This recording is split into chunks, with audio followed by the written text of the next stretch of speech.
यमुनानगर के कांग्रेसी वरिष्ठ नेता राजकुमार त्यागी पर किस तरीके से उनकी एक वीडियो वायरल हो रही है, जिसमें वो किस तरीके से बंदूक लेकर कहीं ना कहीं जमीनी विवाद में लोगों को धमकाते हुए जरूर नजर आ रहे हैं, जिसके चलते क्या कुछ कहते हैं पानसरा सदर SHO जगाधरी, उनसे भी बातचीत करेंगे। और साथ ही साथ हमारे साथ कांग्रेसी नेता राजकुमार त्यागी मौजूद है, क्या कुछ कहते हैं पूरे मामले को लेकर और किस तरह बातचीत करेंगे। राजकुमार त्यागी हमारे साथ मौजूद है।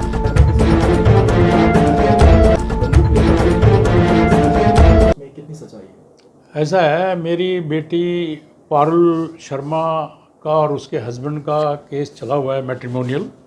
यहाँ भी चला हुआ है, गुड़गांव भी कुछ केस चले हुए हैं और चंडीगढ़ अपील भी चली हुई है। और उसके जिस केस की आप बात कर रहे हो उसमें जो है सन 2011 में दोनों हस्बैंड वाइफ ने दामला में ज़मीन ली थी 10.5 किले, और उसमें उसके मेरी बेटी पारुल के हस्बैंड ने हल्फनामा भी दिया हुआ है कि सारी इनकम जो है खेती की वो पारुल लेती है। और कोर्ट ने अवार्ड देते हुए ये कहा है, बच्चों का खर्चा तो दे दिया कोर्ट ने, लेकिन पारुल मेरी बेटी का खर्चा इसलिए नहीं बांधा कि उसके पास ज़मीन है दामला में खेती के लायक, ये जो 10.5 किले है। तो ये दोनों का मुश्तरका खाता है हस्बैंड वाइफ का, और उसमें जो है साजिश के तहत जो है इसके हस्बैंड ने, सुशील ने, सन 2021 में ये ज़मीन जो है किसी जमित कुमार को बेच दी।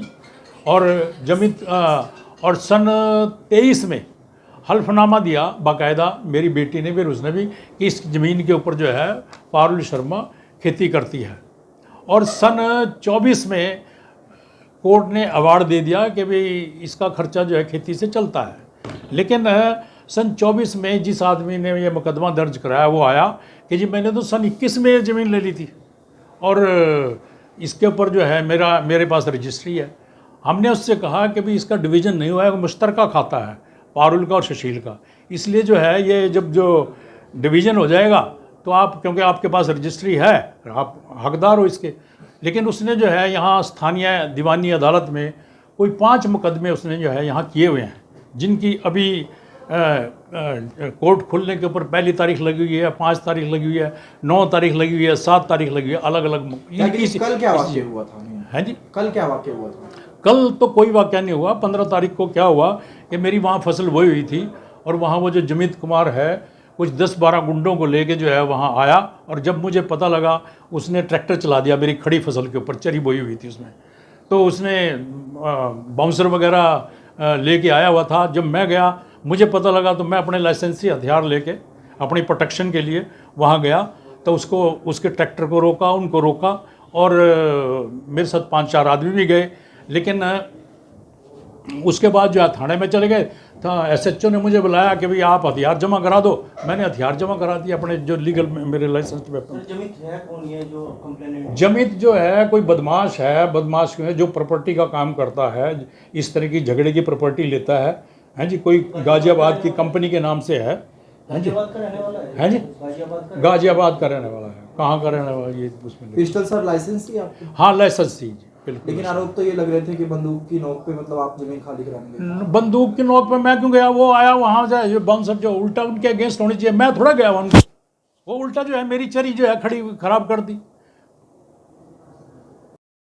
ये मामला रतनगढ़ गांव का है। वहाँ पे जमीत है, गाजियाबाद के रहने वाले हैं। उन्होंने 2021 में 6 एकड़ ज़मीन खरीदी थी सुशील कुमार से, जो पहले रिश्ते में राजकुमार के दामाद थे। उनकी बेटी का तलाक हो चुका है, उनकी ज़मीन थी, इस पर विवाद है। वो कहते हैं ज़मीन हमारी है, और 2024 में झगड़ा हुआ था, कोर्ट में केस चला हुआ है। 15 तारीख को उनका झगड़ा हुआ वहाँ पे। राजकुमार जी अपना असला वगैरह काफ़ी लेकर गए थे लोगों के साथ, 15-20 लोग थे, उनको धमकी दी गोली मारने की। तो इस बिना पर FIR दर्ज की गई है और इसमें आगे कार्रवाई की जा रही है। सर, जो राजकुमार जी है वो कांग्रेस से जुड़े हुए व्यक्ति हैं, तो क्या उन्होंने भी कोई रिवॉल्वर वगैरह कुछ धमकी दी है? उनके लाइसेंसी जो असले थे उन्हें अपने अन्य किसी आदमी को दिए हुए हैं, वो वीडियो में साफ दिखाई दे रहे हैं। तो कौन से हथियार थे सर जो अपने साथ लेकर आए थे? उसके पास दो नाड़ी बंदूक हैं और एक रिवॉल्वर है। तो कभी फायर भी किया सर उन्होंने? नहीं, फायर नहीं किया सर। कोई रिवॉल्वर आपके कब्जे में भी है? जी। तो अभी क्या कार्रवाई की जा रही है? FIR दर्ज कर दी और उसमें जो भी कार्रवाई बनेगी वो कार्रवाई की जा रही है। तो रिवॉल्वर है आपके पास, वो लाइसेंस ही है जो आपने कब्जे में लिया? लाइसेंस ही रिवॉल्वर है इनकी। अभी गिरफ्तारी नहीं हुई है, अभी जांच जारी है, उसके आधार पर आगे कार्रवाई की जाएगी।